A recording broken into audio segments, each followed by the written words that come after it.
जय राधा माधव कुंज बिहारी गोपी जनवल्लभ गिरिवरधारी यशोदनंदन व्रजजनरंजन यामुनतीरावनचारी जय राधा माधव कुंज विहारी गोपी जनवल्लभ गिरिवरधारी यशोदनंदन व्रजजनरंजन यामुनतीरावनचारी जय राधा माधव कुंज विहारी हरे कृष्णा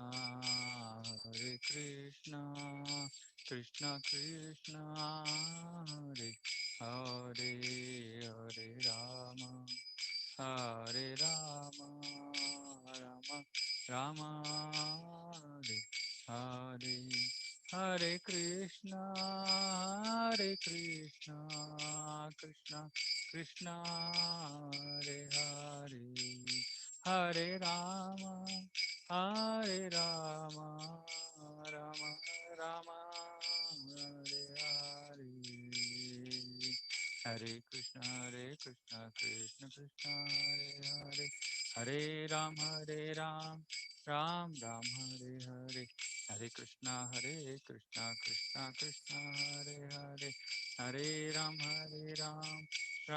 राम हरे हरे हरे कृष्णा कृष्ण कृष्ण हरे हरे हरे राम राम हरे हरे हरे कृष्णा कृष्ण कृष्ण हरे हरे हरे राम राम हरे हरे हरे कृष्णा कृष्ण कृष्ण हरे हरे हरे राम राम हरे हरे हरे कृष्णा कृष्ण कृष्ण हरे हरे हरे राम राम हरे हरे हरे कृष्णा कृष्ण कृष्ण हरे हरे हरे राम राम हरे हरे हरे कृष्णा कृष्ण कृष्ण हरे हरे हरे राम राम हरे हरे जय प्रभुपादा जय प्रभुपादा जय प्रभुपादा जय प्रभुपादा जय प्रभुपाद प्रभुपाद प्रभुपाद जय प्रभुपाद जय प्रभुपाद प्रभुपाद प्रभुपाद जय प्रभुपाद हरिनाम संकीर्तन महायज्ञ की जय जगत गुरु शिल प्रभुपाद की जय साई गौर प्रेमानंदे हरि हरि बोल। ओम नमो भगवते वासुदेवाय ओम नमो भगवते वासुदेवाय ओम नमो भगवते वासुदेवाय ममज्ञानतिमिरान्धस्य ज्ञानाञ्जनशलाकया चक्षुरुन्मिलितं येन तस्मै श्रीगुरवे नमः। नमो विष्णुपादाय कृष्णप्रेष्ठाय भूतले श्रीमते भक्तिवेदान्तस्वामिनिति नामिने नमस्ते सारस्वते देवे गौरवाणी प्रचारिणे निर्विशेषशून्यवादी पाश्चात्यदेशतारिणे जय श्री कृष्ण चैतन्य प्रभु नित्यानंद श्री अद्वैत गदाधरा शिवासादि गौरभक्तवृंद हरे Krishna Krishna Krishna Hare Hare Hare Ram Ram Ram Hare Hare Hare Krishna. Welcome everybody to our Saturday satsang. So last week we finished the recap of volume is low. Hare Krishna. Can you hear me? Yes, we can hear you. Okay. Um, so last week we finished the recap of chapters 1 and 2. Chapter 3 actually we had finished till 16 verse, but because few devotees were not there, Okay. Shabrinathan Prabhu is also saying too low. Hmm. 1 second. Hare Krishna. Okay. So we can maybe quickly recap third chapter also, so that everybody will get the continuity. Is it still bad? Tea குடிச்சிட்டு இருக்கேன் மாசு. So we're recapping chapter 3. So Arjuna is asking whether intelligence is better or whether working is better. If intelligence is better, then why should I engage in warfare? That was his question. So he's saying, please tell me decisively, because your instructions were equivocal. He's using this word Shreya. Shreya, and so there are two words, Shreya and Preya. Shreyas and Preyas. So Shreyas is long-term benefit. Preyas is immediate happiness, right? Like we'll say, like children do. Children want chocolate. Now that is Preyas. But parents don't want to give them chocolate because they think it's going to spoil their teeth. So they are looking for not the immediate happiness of the child, but that his teeth should be okay. Short-term happiness should not lead to suffering, etc., etc. So they don't want to give chocolate. That is called Shreyas. Okay. So here he's saying, you tell me what is the Shreyas for me, right? And you tell me decisively again. So two things which are important here for everybody, actually all human beings should be looking for this. They should be looking for Shreyas, and they should be looking for somebody who can tell them very clearly. And Arjuna did all his reasoning initially in the first chapter and beginning of second chapter, but then he completely surrendered to Krishna. And he said, okay, Krishna, I am now Shishyastayam Shadimam Tvam Prapanam. I am surrendered to you. I am your disciple. You please instruct me now. No discussion. No discussion mode, right? You should just instruct. So here also he's saying, okay, you just tell me decisively. Again, don't put me to doubt. You just tell me what is right and I will just follow. So this is very important actually for us as well, that we should, first we should look for Shreyas in our life. Unfortunately, Kali Yuga is all about prayers. People in Kali Yuga just want short term.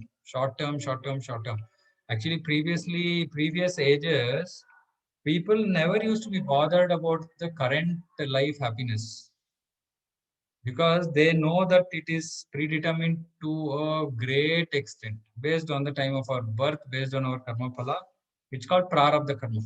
Prarabdha means whatever our fruits of our previous actions that have already fructified, which we have to suffer or enjoy in this life. It's called prarabdha, and based on prarabdha we take birth in a particular house, we get a particular type of body, etc., etc. All that is because of our prarabdha karma.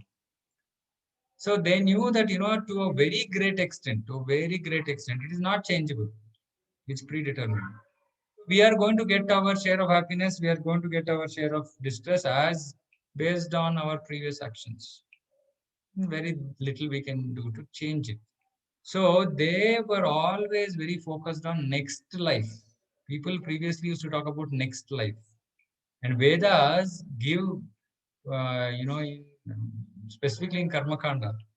Karma Kanda is that section of Vedas which gives details of processes, sacrifices that need to be done to be able to get a better next life, to be able to go to higher planets, etc., etc.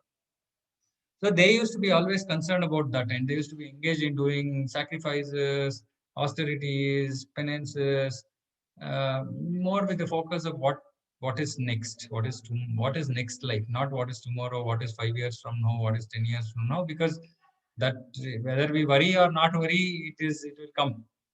Okay, this is very important. Actually, Kali Yuga people have no understanding of this, right? So we are always bothered about how can I keep myself happy, how can I put myself in a better situation. And this is actually in Shastra, this is called greed.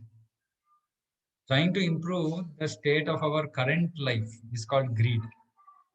Okay, and then somebody might ask that sometimes We also, people go to astrologers and ask them, okay, I'm going through this trouble. Then astrologers give some recommendation. Then I do it. It seems to be working as well. It seems to work because the demigods have some power to exchange our karma phala to some extent, right? So something which is there in the future, they can pull it back, etc. So we get some sense of some happiness or some reduction in distress. But pretty much more or less, it is predetermined. Right. So here we should also be worried about what is beneficial for us, not just in this life, not in just in this life. This life we should, I mean, problems come, we have to just deal with them as appropriate and continue to do our duty. This is what Bhagavad Gita says. And then, the main conversation is about what is duty, which hardly people in this age talk about. We don't talk about what is our duty. We talk about how can I be happy without worrying about duty. But Shastra says by doing your duty, you can be happy. So here there are two kinds of duty, which we discussed in second chapter, verse 31. First type of duty is Varnashrama Dharma, which means that we should know whatever uh, Varna is based on our guna and karma, based on our qualities that we have acquired and the type of work that we are doing or that we are inclined to do. Um, we fall into either Brahmana, Kshatriya, Vaishya, Shudra. Now, in Kali Yuga, unfortunately, most people they just do work based on really no very less alignment to their nature. So, which is why many a times people end up with job dissatisfaction. Right? That is because their nature is something else; they're doing something else. So, we should know our nature, and according to our nature, we should take the right kind of job. Okay, and then do it like Krishna says in verse 47 in second chapter, Karmanyavadikaraste, ma phaleshu kadachana, ma karma phala heturpur, mate santostu karmani. So we do it as a matter of duty without expecting any results. Whatever comes, comes. So that is the Varnashrama Dharma. That is the for those who are what we call conditioned. Condition means that we are bound by the modes of material nature, which is Sattva Guna, Rajo Guna, Tamo Guna. So we are bound by those modes. That means that we are controlled by these modes in terms of how we behave. These things we will discuss further.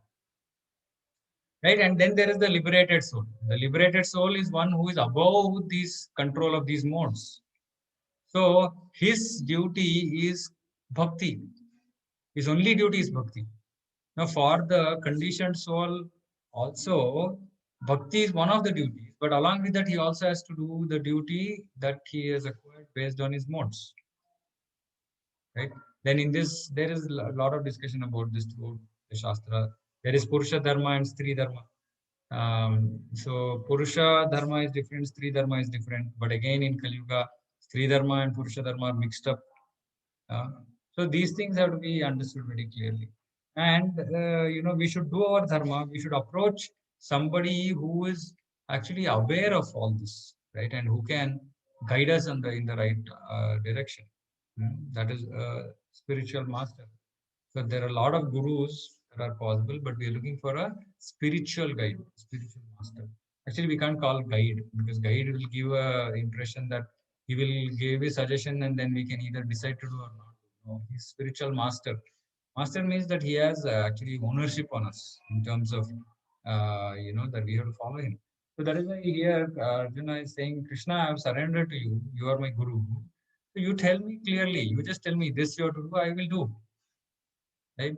Because this whole process of spiritual life, it is the knowledge is got from in Guru Shishya Parampara, from top down, not bottom up, right? Not like I read some books, so I just decided that many a times in Kali Yuga, a lot of, I mean, of course, on the internet you get so many videos about people speaking spirituality, etc. And you ask them saying that who is your guru? He says, no guru. I am self-made guru. Unfortunately, for getting spiritual knowledge, we can't go to a self-made guru because spiritual knowledge is apaurushaya. Apaurushaya means that it is not created by any human being. It is created by Lord. It is like a manual. Like, when a mobile manufacturer he manufactures mobile, and he also gives a manual. Right now, the person who is manufactured knows how to use the device, so he's given the manual. Similarly, the Lord has given the manual. I mean, because he is the one who's created this universe. Right? Brahma is called as an engineer, secondary creator, but Krishna is the root cause. Right? So he is given the manual, which is Vedas, and he gave it to Brahma, and then Brahma gave it to various people in through disciplic succession. Right? So parampara we call it. Krishna talks about that. Evam parampara praptam. Spiritual knowledge has to be received through parampara. We can't just whimsically pick up a book and just start reading and say, okay, I gained spiritual knowledge. You know, it's compared to honeybee hovering around a bottle of honey with the cap is closed, right? It can't taste the real sweetness, right? It can just be hovering around. So this is a process of those who just want to read books and try to understand God or try to understand His creation. It's not possible. So we have to accept a bona fide guru. Now, bona fide means one who has come in a parampara, who knows, understands the knowledge himself, practicing it in his life. So this is very important. See, spiritual knowledge, all this Bhagavad Gita knowledge that we're talking about, we talk about practical application, right? It's not theoretical. It's not about some story or, oh, I had a good 1 hour. I just my mind was distracted from all my other problems. I was just hearing some new knowledge, something new. That's not the idea.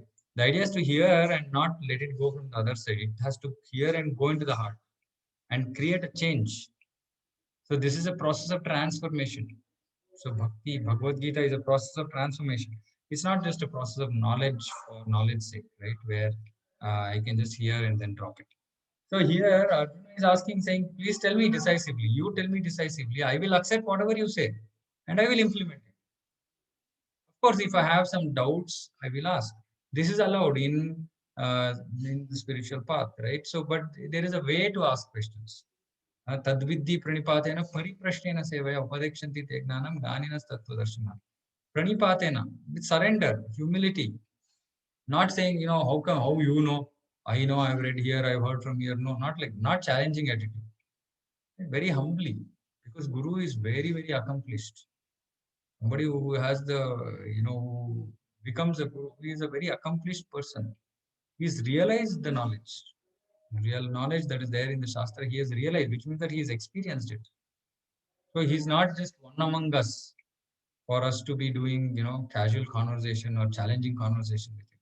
So Arjuna is clear about his position. Krishna, I've surrendered to you. So you please tell me whatever. I got confused, right? But I'm not blaming you for that. I got confused because I don't have the brains to understand. So you please tell me decisively. I got, kind of, I'm not very clear. You tell me and then I'm going to follow what you say. So then Krishna starts speaking in third verse of the third chapter. Shri Bhagavan Vacha, Lokesmin Vividha Nishtha Pura Prokta Maya Naga Jnana Yogena Sankhyanam Karma Yogena Yoginam. So he's saying, Arjuna, there are two classes of men who try to realize the self. I've already talked about this. So some are Gnanis. They take the path of Gnana Yoga. And the others take the path of Karma Yoga or Bhakti Yoga. Now, so in yoga, yoga means connection with the Lord.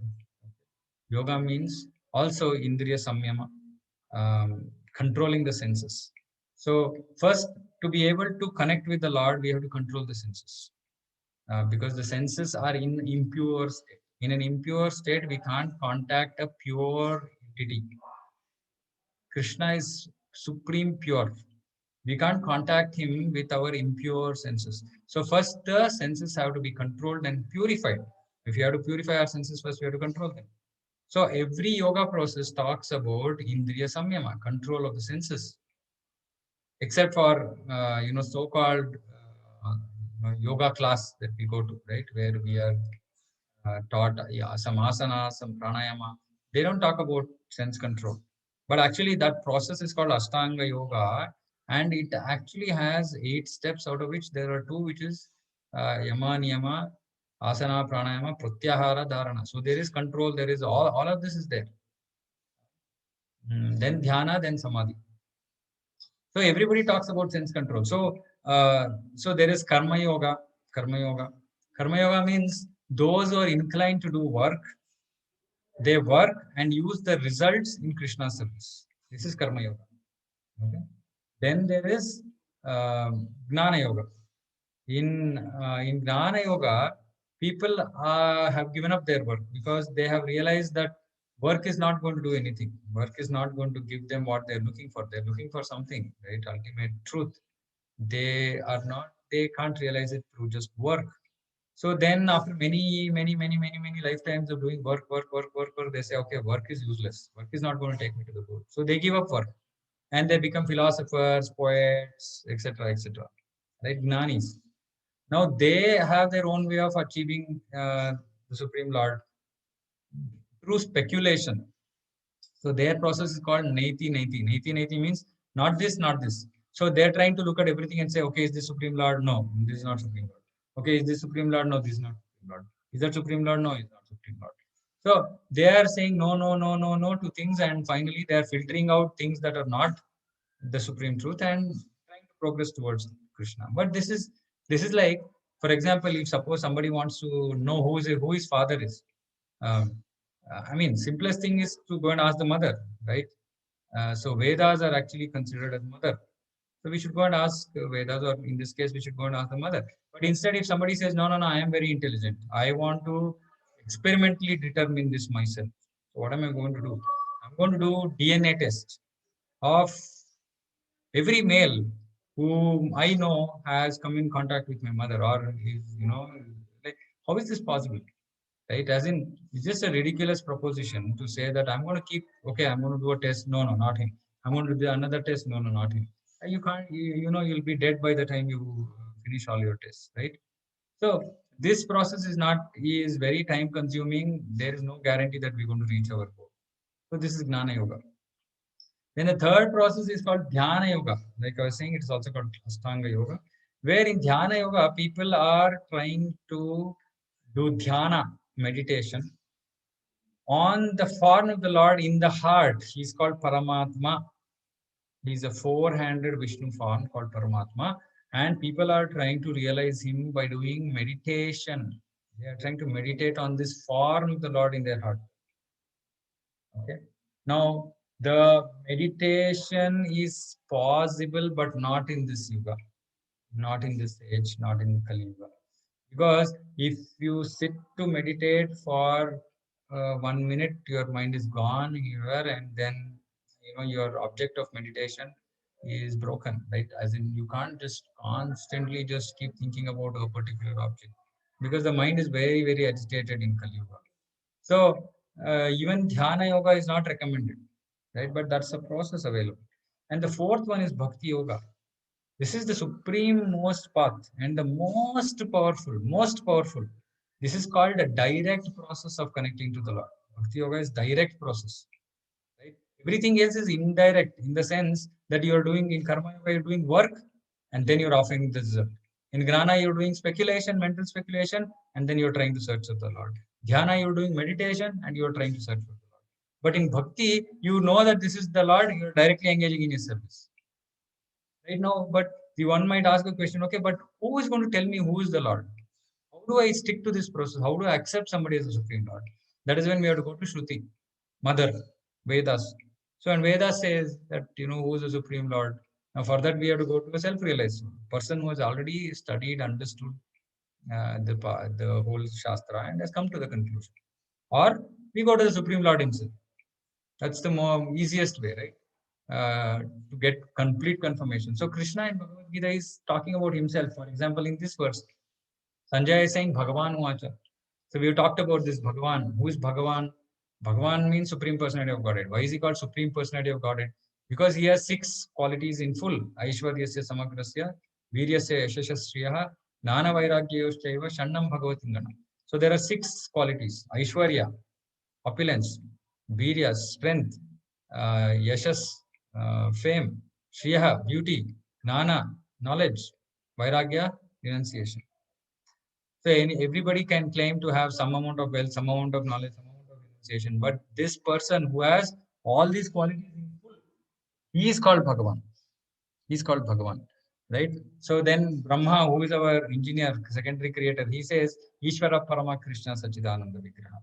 Anadiradir Govinda Sarva Karana Karanam. So he is saying Govinda, he is the Ishvara Parama. There are many Ishwaras, many controllers, but he is the Parama Ishwara. He is the supreme controller. Right? So Shastra says, Krishna himself says, Arjuna also says that by the end of the 10th chapter, he says, you are talking, you have told that you are the Supreme Lord, and also other great souls like Narada, Sita, Devala, all of them have also confirmed. So I agree. And I take whatever you have said as authentic, as real. And I'm going to Karishya Vachanam Tava. I will do whatever you are saying, Krishna.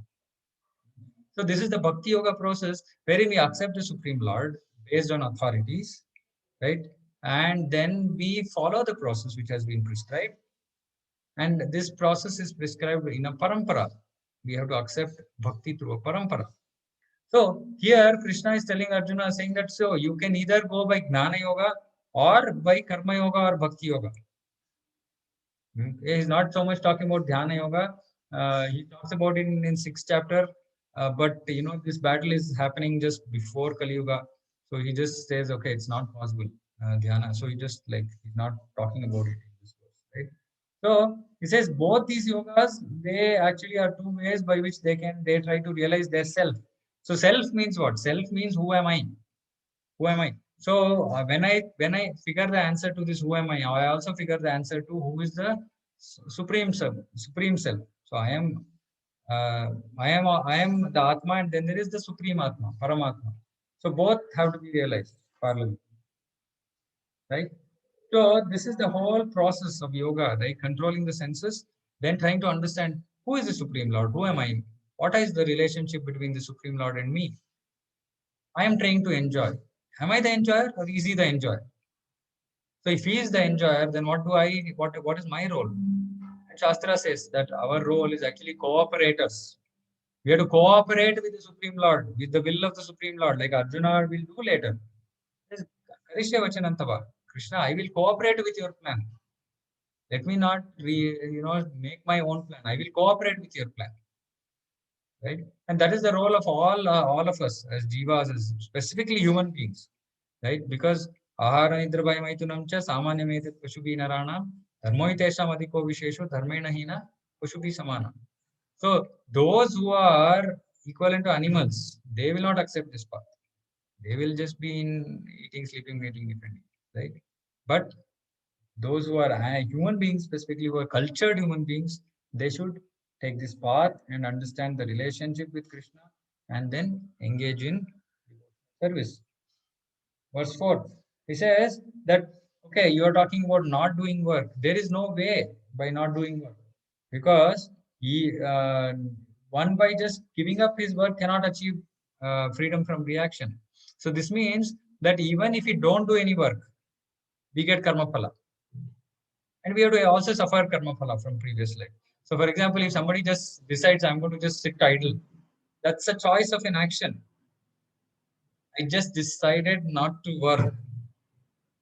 I will get the karma phala for that also. For example, if I was supposed to do something, but I decided not to do, and I decided to just sit idle, for not doing that work, I'm going to get karma phala. So Krishna is saying here, simply by not stopping yourself from working, you're not going to achieve freedom from reaction, right? Nor by renunciation. Oh, I've become a sannyasi, I've given up everything. No, we cannot attain perfection by simply become a sannyasi. Then we have to follow the process. Right? And we should not whimsically become a sannyasi also. And then Krishna talks about a very important verse. He says, Nahi kashchit chanamapi jatu tishtata karmakrit kayate avashak karma sarva prakriti rayati gunai. So everyone is forced to act helplessly according to the qualities he has acquired from the modes of material nature. Therefore, no one can refrain from doing something, not even for a moment. I think everybody is forced to act helplessly. Have we had this experience? Have you ever felt like being forced to act? Forced means like no option. Any experiences? Have you felt like this? Forced to act? Anybody?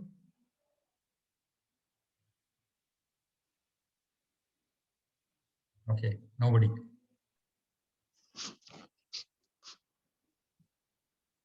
Okay, so we are all forced to act, right? So example, sometimes you're in a situation.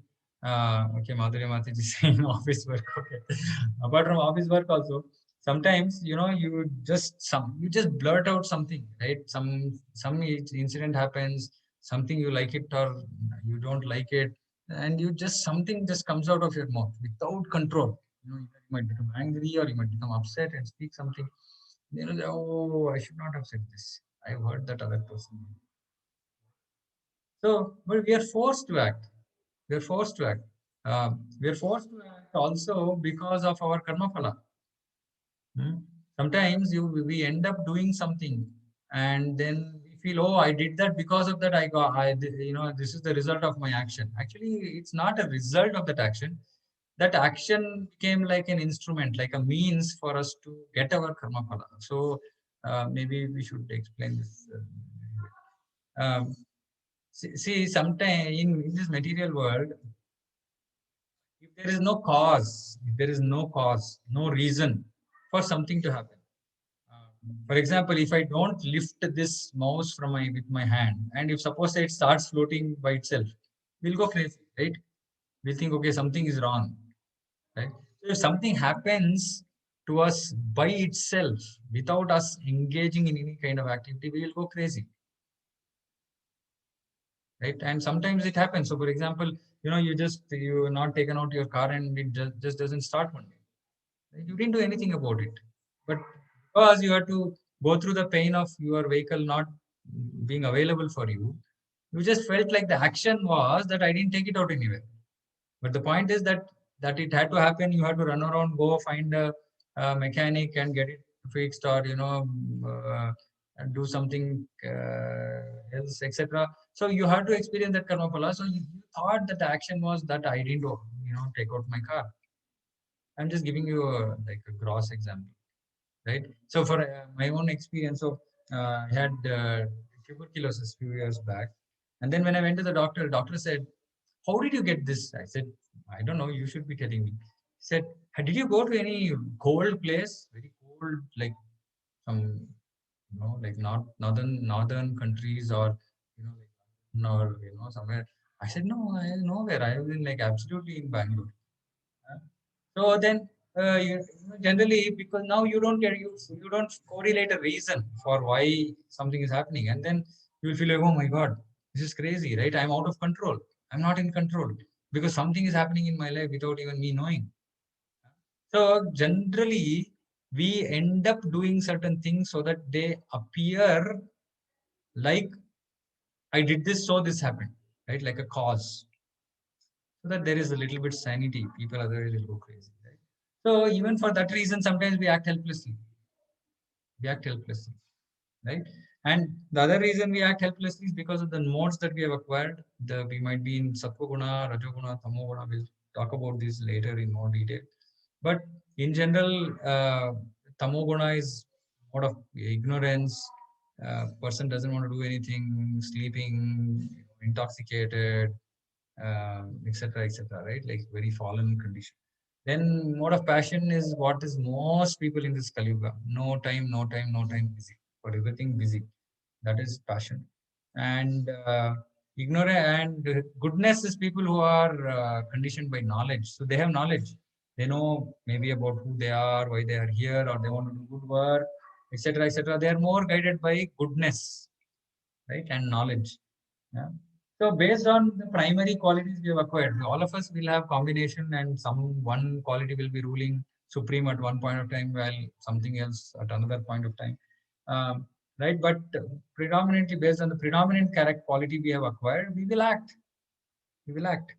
So a person, same situation that comes to a person in goodness versus a person who is in passion, the way they will respond is going to be very different, right? Because he will do based on goodness, the other will do based on action, right? Like related action. So here he's saying, okay, so everybody is forced to act. So there's no question about that. Now, this also gives us a very important thing. Like I said, when we are dealing with people and people react in a certain way, we should understand, okay, that person is also forced to act because of his own karma phala, or his own modes of nature that he has acquired. So I should be forgiving. It's a very important thing. Actually, we don't very easily forgive people. We keep it to heart. Oh, this person said like this. Now I'm going to talk. I'm not going to talk to him, or I'm going to give it back to him. We should not do that. It's just, they have also acted helplessly. I also acted helplessly. So it's okay. I just forgive. Something had to happen. This incident was bound to happen, so it happened. Just forget it. Next moment, forget it and move on. Right? Life will be so easy, so easy. But it's very, very difficult. We are carrying a heavy baggage called false ego. Um, right? So we are always out there to show that you are wrong. I am right. Isn't it? Everybody in every situation. So it's very difficult because we're always running behind this. I want to prove you wrong business. So we don't want to reconcile. We don't want to forgive people. We want to just prove that they were wrong, and that results in distress, unhappiness, strained relations, a lot of problems. Right. So that's one. The second one is saying, therefore, no one can refrain from doing something, not even for a moment. So you cannot just say that I'm going to just sit idle, not do anything, because one is you're going to be forced. Even to Arjuna, Krishna will tell, now even if you decide to go to the forest, because your nature of a Kshatriya, you will end up fighting. Even if you go to the forest, you will come back and fight, because you can't hold yourself back, because that's your strong, very strong nature of being a Kshatriya. So we can't hold ourselves back. We can't hold ourselves back.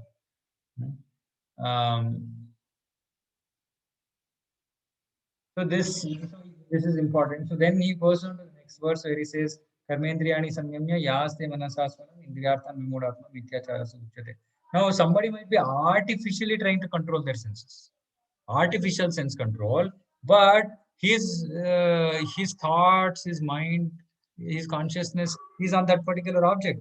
So for example, doctor, somebody has diabetes, they go to the doctor says stop sweet. And normally diabetic people want sweet, like sweet, right? Like I said, it might look like a coincidence, but that's how it is designed. So so this person will, oh, I am not supposed to eat sweet, not very happy. He's looking at the sweet, everybody is eating, and then he has to just artificially control himself, right? But his mind is on that object, so he's pretending that he doesn't like it. Now, Krishna is saying, this is not good, because you are a you become a pretender, right? And then you end up cheating other people because of your pretension, right? Because others will look at you and think, oh, he's such a great person, he's controlled all this. Then they'll follow you, and then only when they come to know about your real nature, that they'll feel cheated. So that's not good. That's not good. Don't become a pretender, right? And then he says, on the other hand, if a sincere person tries to control the active senses by mind and begins karma yoga in Krishna consciousness without attachment, he is by far superior. He's by far superior. So he's saying you start karma yoga, or we say specifically we do bhakti yoga, right? Why? Because why is it a better process than artificially controlling? Because we can't artificially control, like we discussed. Now, how is it that bhakti yoga is different? Right? Bhakti yoga is different because in bhakti yoga, all our senses are directly engaged in the service of Krishna.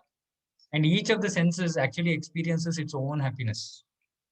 So for example, the eyes looks at the beautiful form of the Lord. Eyes are satisfied, happy. Oh, such a beautiful form. I don't want to see anything else of this material world.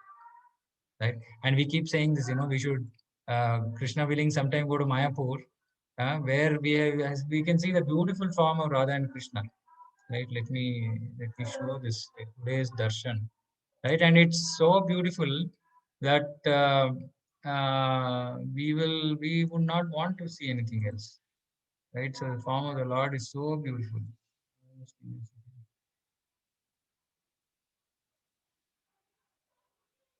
Yeah, I don't know how clear this is going to be.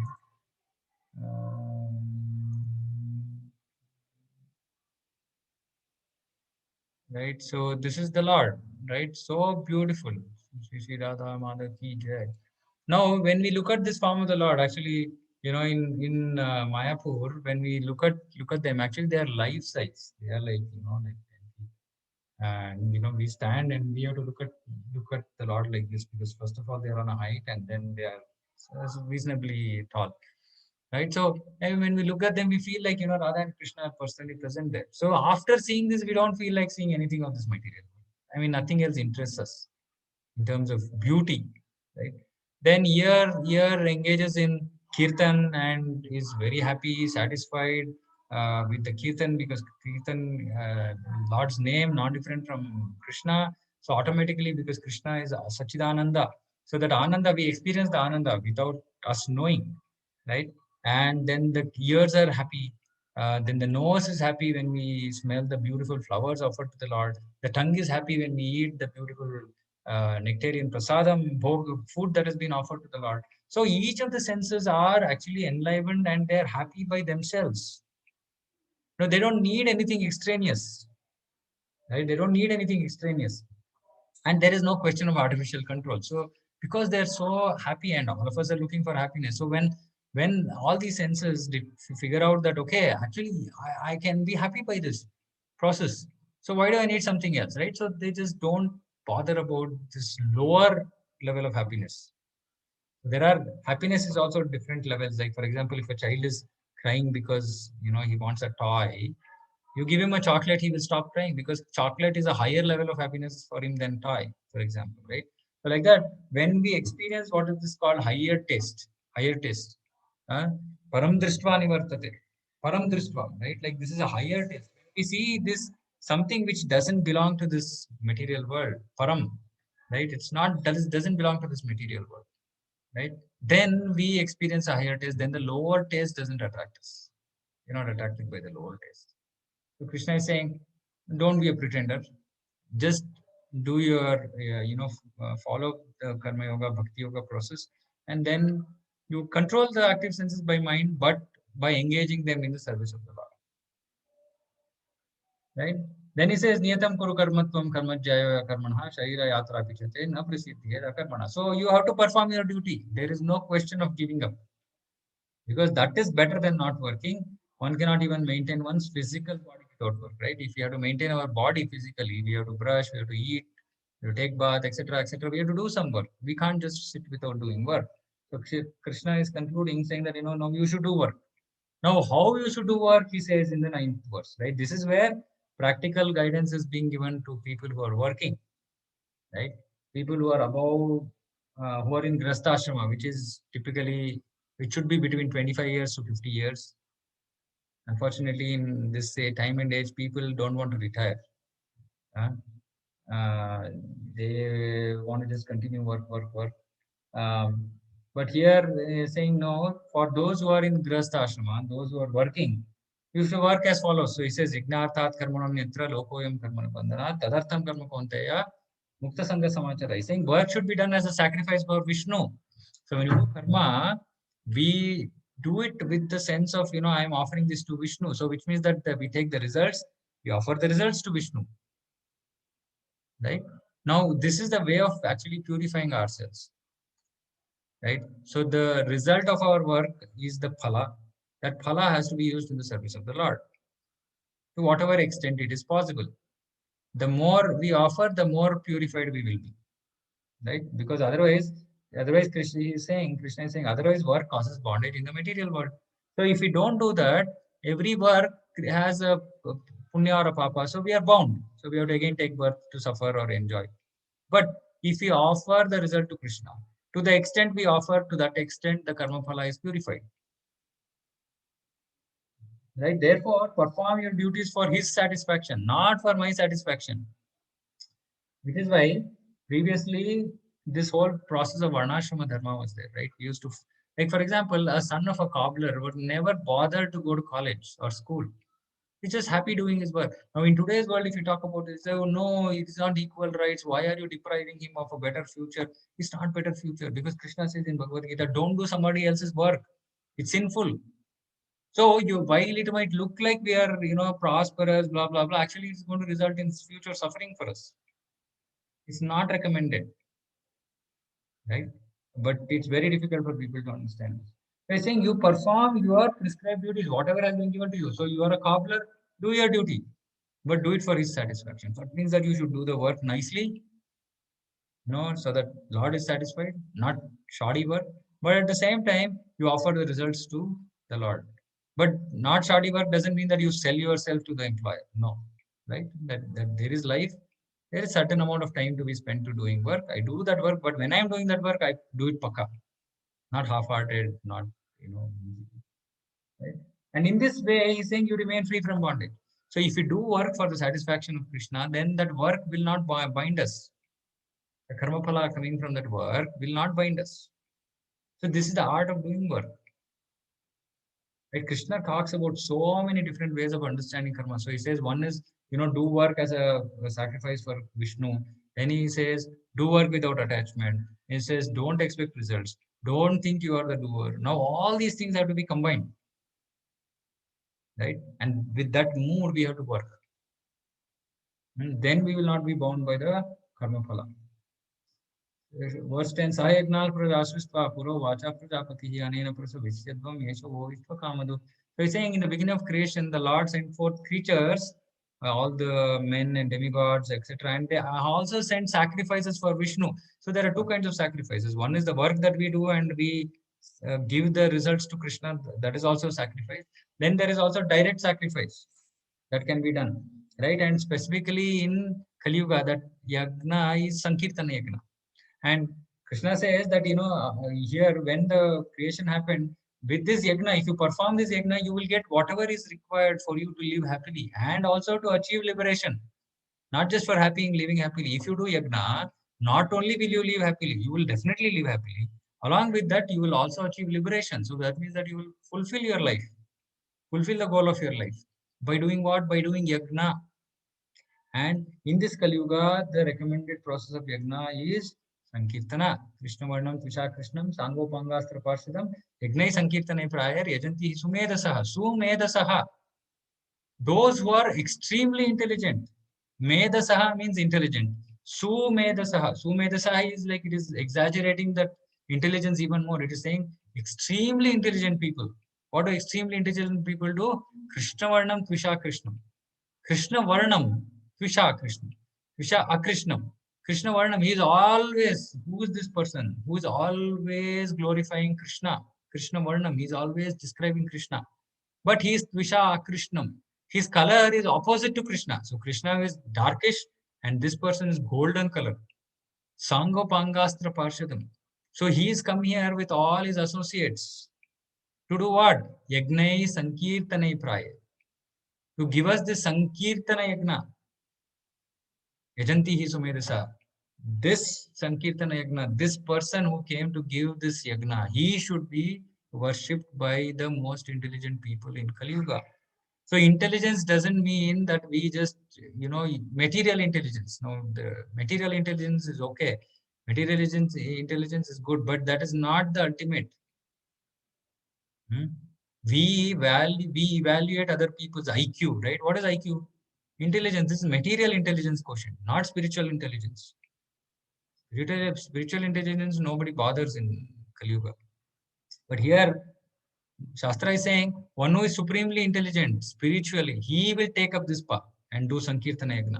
What is Sankirtana Yagna? Simply loudly chanting along with other people in the house, friends, family, relatives, neighbors, etc. Simply chanting Hare Krishna, Krishna Krishna, Hare Hare, Hare Rama, Rama Rama, Hare Hare. Just chanting this Hare Krishna Mahamantra, which is the recommended Nama process for Kali Yuga, for achieving perfection in life. The Shastra says, Iti Shodashakanam Kalikalmashanashanam Nata Paratoropaya Sarva Vedeshu Drishyate. If I search in all of the Vedas, there is no other path except for chanting the Hare Krishna Mahamantra. And this is Sankirtana Yagna. Sankirtana Yagna means congregation, like we gather together. People come together and then they loudly chant the Hare Krishna Mahamantra. When we loudly chant the Hare Krishna Mahamantra, all the nonsense that is there in our heart will just run away. It's practical. Please do it at your home. Get all your family. Just sit around. Whatever tune you know, you can just sing. Hare Krishna, Krishna Krishna, Hare Hare, Hare Rama, Rama Rama, Hare Hare. So you just chant simply. For 5 minutes you chant. You will see at the end of it. But you should chant wholeheartedly. Not worrying, okay, am I chanting nicely? Is my tune nice? Thala, raga, all this is not required. Just chant. Open your heart and just sing to the, uh, full your heart's content. At the end of that 5 minutes, you will feel something. That is Kirtan. That is Sankirtan. So if we do this Sankirtan, of course, then many of you know our great devotees, both in India, I mean in Karnataka, then many devotees in Maharashtra. So many people, so many great devotees, right? They have talked about the glory of the name, about doing Sankirtan, about doing Kirtan, right? So this is the recommended process for Kali Yuga, and that is what Bhagavad Gita is also saying. Bhagavad Gita is not saying something else, right? Because it is given by the Supreme Lord himself. How can he give some other conclusion? While his devotees have given some other conclusion, right? His devotees have given saying that, Nama, Krishna's name is everything. Huh? He says, when we are born as a human being, why waste our life without chanting the names of Krishna? Right? So this is the process. This is the process. This is what even Krishna is recommending, saying that, you should follow this process. If you follow this process, not only will you be materially happy, you will be happy. Please understand the difference between what is happiness, right? I mean, happiness doesn't mean that we only get whatever we want, only then we are going to be happy. That is false happiness. That is temporary happiness that will shake at any point of time. We want happiness which is not disturbed, which cannot be disturbed, and which continuously remains, isn't it? Why should we be satisfied with interim happiness? No, I want consistent happiness all the time. I want to be happy. That happiness is possible by doing this process of yagna, which is recommended in Kali Yuga. And then Krishna says that, there is a chakra of sacrifice. Actually, if one engages in this chakra of sacrifice, so when you do yagna, what happens when you do this yagna? The demigods are happy. Who are the demigods? Demigods are the administrators of this material world. They give us water, air, food, etc., etc. There are 33 crore demigods, each taking care of different department of the world order, right? Of this whole cosmic manifestation. And each of them have a certain responsibility. And we as human beings, we have certain responsibilities. We have certain obligations to them because they are giving us all of this, right? And we are not paying any bill for any of this. So our obligation is to do Sankirtana, to do yagna. When we do this yagna, they are satisfied. Oh, okay, this person is offering his gratitude to me. So this yagna is Sankirtana yagna. When we do this, all the demigods are pleased. Now, when the demigods are pleased, what happens? They supply all the necessities for us profusely. They're happy. Dil khol ke, right? They will give happily. Oh, okay, this person is doing yagna, is satisfying me. I will give him whatever is required for his right. So like this, and one who doesn't do this yagna, he is considered as a thief. So just imagine, how can a thief be happy? How can a thief be peaceful? Right. So somebody who's considered as a thief by the Shastra, he cannot be peaceful, he cannot be happy. And that is the reason why in Kali Yuga people are not happy. Because they're not doing sacrifice. It's all self-centered selfishness. Me, I want, accumulate. No, I mean, this is not going to make anybody happy. While they think that it's going to make them happy, but it's not going to make them happy. So we have to do this yagna, we have to offer the fruits to Krishna. Then one very important verse, Yagna Shishtasino Santo, Muchante Sarvakil Vishai, Bunjate Te Twaga Papa, Aye Pachanti Atma Karana. Very, very practical verse. So Lord is saying here, the devotees of the Lord are released from all kinds of sin because they eat food which is offered to Krishna for sacrifice. So we have to eat only prasadam, food that has been offered to Krishna. Why? Because otherwise, people who eat food for personal sense enjoyment only eat sin. So we have discussed this. Even vegetables and fruits have life, and we don't have the right to kill them, right? Just like we don't have the right to kill animals. But animals have a higher level of consciousness than fruits and vegetables, so the punishment is higher. But even for fruits and vegetables, we can't kill them. Even by eating them, we are accumulating some amount of sin. So by offering this to the Lord, those sins in that act actually vanishes. Because the Lord, everything is created by the Lord. So he can use it because he's the owner. We are not the owner, so we can't use it. Neither did we create. So the Lord created, the Lord can take back. It's his prerogative, right? So when we offer food to the Lord, Lord is pleased, and the food becomes sanctified, purified. So there's no karma phala, there is no sin associated. But who don't offer, they're only eating sin because there is sin in killing living entities, right? So this is not recommended. So everybody, if one has to be happy, they have to eat only Krishna prasadam. Otherwise, we are only eating sin. So please think about this, right? Every time you're happily eating something, getting something from the restaurant. Oh, this dish I like so much. When we're eating that, actually, this is prayers, right? Like I talked about in the beginning, right? It is just giving you temporary satisfaction to your tongue. Oh, this is so nice, so tasty. But it is prayers, because it will not bring you long-term happiness, because you are eating sin, which means that you will have to suffer in your future life sometime. Of course, then people might say, okay, it's anyway future life, who cares? But we only will suffer. We just suffer in a different body, that's all. We are eternal. We continue from this body, we go into another body, we suffer. And then when we are suffering, we ask, oh, why this problem? Why did it come to me? We ask all those questions. We are the ones who created this karma for ourselves. Right? So we should eat only prasadam. So then Krishna explains the chakra sacrifice, and he concludes saying that, so you do your prescribed duty, offer the results to Krishna, right? And do this yagna, and your life will be perfect, right? And one who does not follow this cycle, he leads a life full of sin, and sinful person will keep on degrading from the good status of life to lower and lower status of life, right? He might go down next into other living forms, or he might lose, next life he might be without money, without fame, without name, without beauty, right?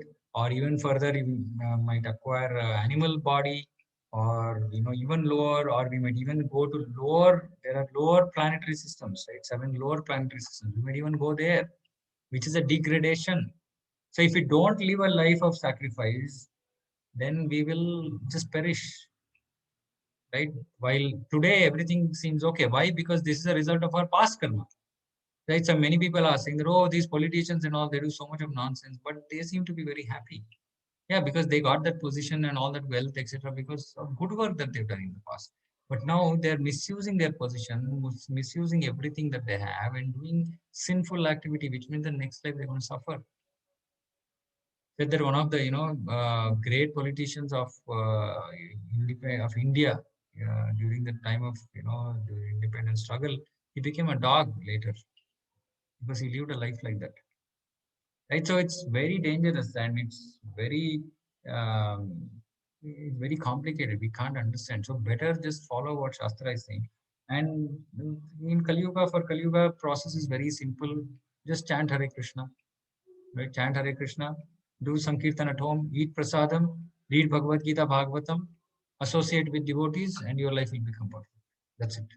Right? It's a simple process. We call it ABCD: association, books, which is Bhagavad Gita, Bhagavatam, then chanting, and honoring Krishna Prasad.